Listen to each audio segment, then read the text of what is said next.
Hello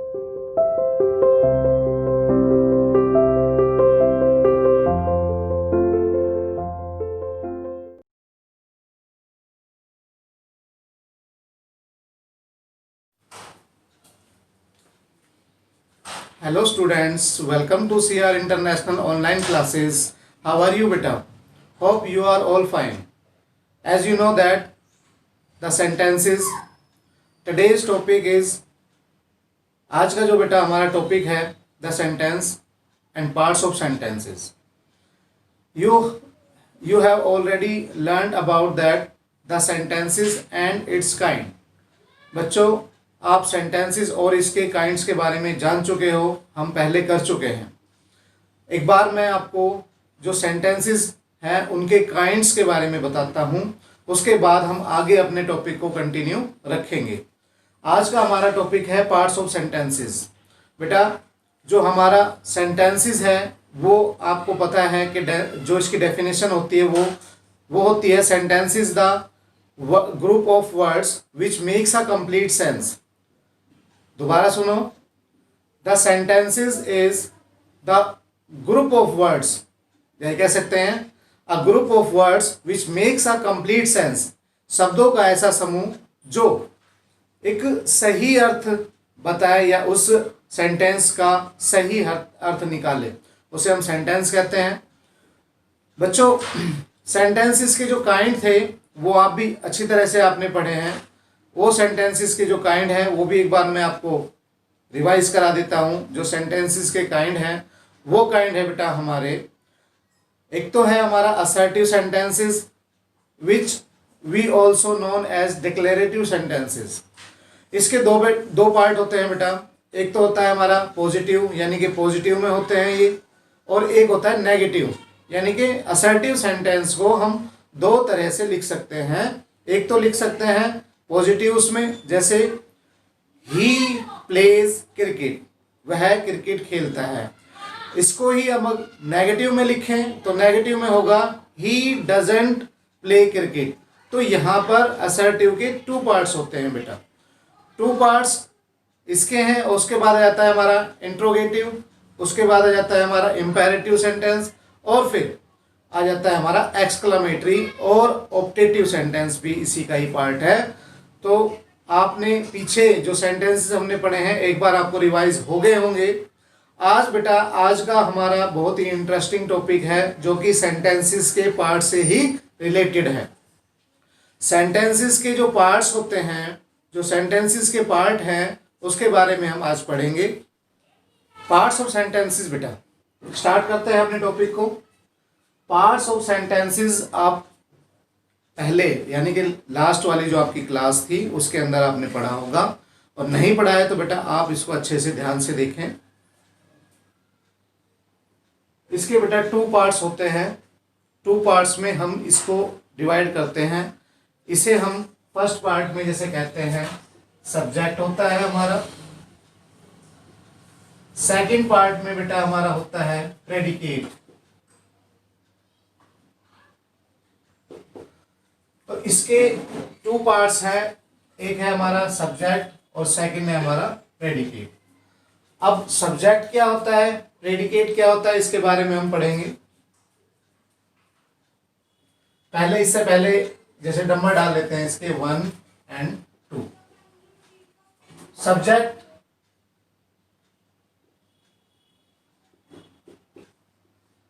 क्या होता है बेटा? सब्जेक्ट वो होता है, the subject is a part of the sentence. सुनना, the subject is that part of sentence which tells about the person, which tell about the name of the person who does the work. लिखते हैं इसकी definition. The subject is that part of the sentence.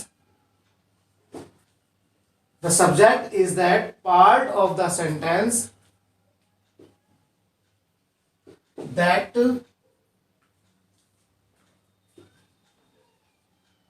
that tells the name of the person who does work.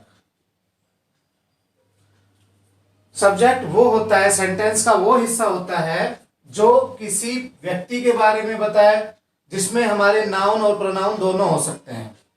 उसके बाद ये कहते हैं who does work, जो work करता है, जो काम करता है। फॉर एग्जाम्पल, जैसे हमने लिखा रोहित प्लेज हॉकी। अब इसमें बेटा सब्जेक्ट आपको फाइंड करना है, ये देखना है कि सब्जेक्ट क्या, पहले डेफिनेशन को आप पढ़ेंगे, उसके बाद डेफिनेशन के अकॉर्डिंगली ही आप पता लगा सकते हैं कि सब्जेक्ट हमारा कौन सा है। क्योंकि अलग अलग, अभी तो आप सिंपल सेंटेंस है, फिर हमारे इंट्रोगेटिव भी आएंगे, एक्सक्लेमेटरी भी आएंगे, उसको भी फाइंड करना है आपने, उसमें भी देखना है। अब आप यहाँ देखोगे कि जो हमारा सब्जेक्ट है वो कौन होता है, वो होता है काम करने वाला, जो कोई व्यक्ति हो सकता है, नाउन और प्रोनाउन में कोई हो सकता है। तो आप ये देखेंगे रोहित प्लेज क्रिकेट, यहाँ पर हॉकी कौन, सॉरी हॉकी है, यहाँ पर हॉकी कौन खेल रहा है, तो यहाँ पर खेल रहा है Rohit. It means Rohit work कर रहा है। और क्या वर्क कर रहा है वो, खेलने का। दूसरा एग्जाम्पल ये हो सकता है इसका, ही इज प्लेइंग क्रिकेट। अब बेटा यहां पर आप देखोगे, यहां पर तो हमारा नेम आया है और यहां पर हमारा ही आया है। मैंने पहले ही बताया आपको कि वो हमारा किसी नेम के लिए हो सकता है, नाउन के लिए हो सकता है और प्रोनाउन के लिए भी हो सकता है। तो यहाँ पर ही वर्क करने वाला है, तो क्या कर रहा है, वो भी खेल रहा है। तो हमारा ये क्या हो गया, हमारा ही, ये हमारा सब्जेक्ट हो गया है। और आपको समझ में आ रहा होगा। और फिर भी कोई डाउट हो तो आप, फोन नंबर है आपके पास व्हाट्सएप नंबर है, आप वहां से अपने क्वेश्चन को राइज कर सकते हैं, पूछ सकते हैं। तो हमारा predicate,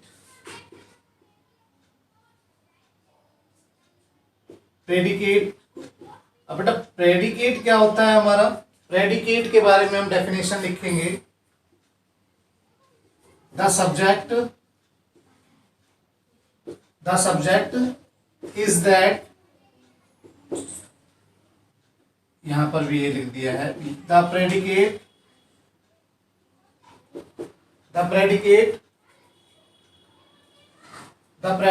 is that part of the sentence that, the predicate is that part of the sentence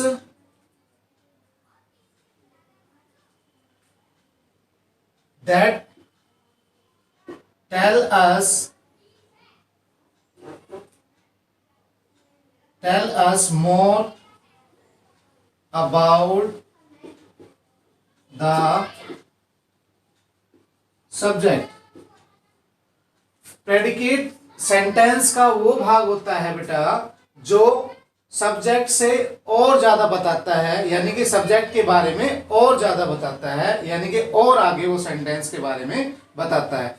या ये कह सकते हैं कि जो सब्जेक्ट जो भी कार्य करता है, जो एक्शन करता है, वो सारे प्रेडिकेट के अंदर आते हैं। अब इसमें हमने डेफिनेशन लिखी है, the predicate is that part of the sentence that tell us more about the subject. और एक और चीज लिखेंगे बेटा इसमें, it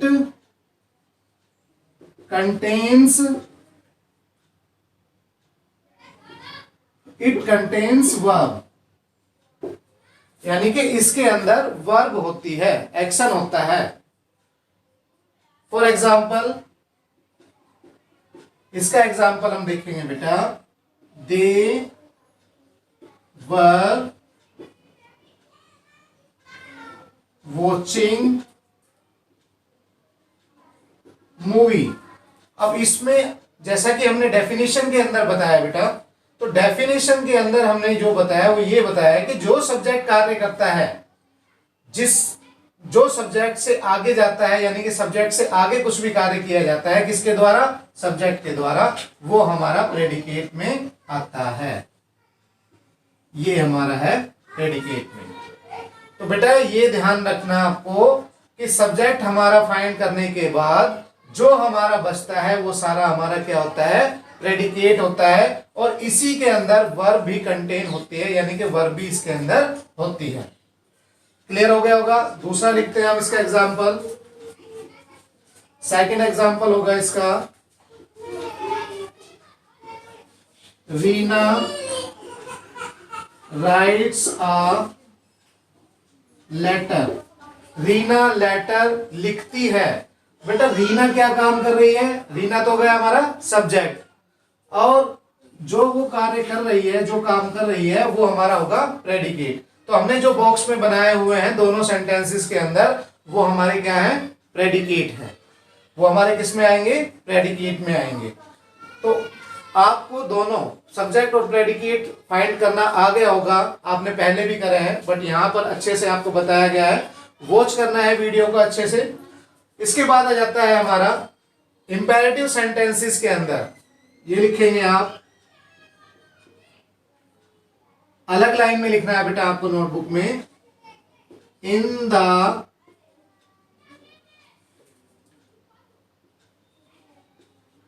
imperative sentences, in the imperative sentences the subject is always you। क्या लिखा बेटा हमने? In the imperative sentences the subject is always you. Imperative sentences के अंदर हमेशा जो सब्जेक्ट होता है वो होता है हमारा बेटा you. For example, open the door. अब देखो यहां पर इंडिकेट नहीं किया गया है सब्जेक्ट के बारे में, फॉर्म है और ऑब्जेक्ट है। अब आपको इसमें फाइंड करने के लिए सबसे पहले देखना होगा कि सेंटेंस हमारा किस टाइप का है। इंपेरेटिव सेंटेंस है, सब्जेक्ट नहीं दिया है, तो ये हमेशा क्या होता है? इंप्लाइड होता है। ये इंप्लाइड का मीन्स होता है कि ये अस्पष्ट होता है। It is implied. यह हमेशा क्या होता है? इंप्लाइड होता है, अस्पष्ट होता है। इसके अलावा कोई और एग्जाम्पल भी हम दे सकते हैं, जैसे हमने दूसरा एग्जाम्पल लिख दिया बेटा, टेक डोंट स्मोक हेयर।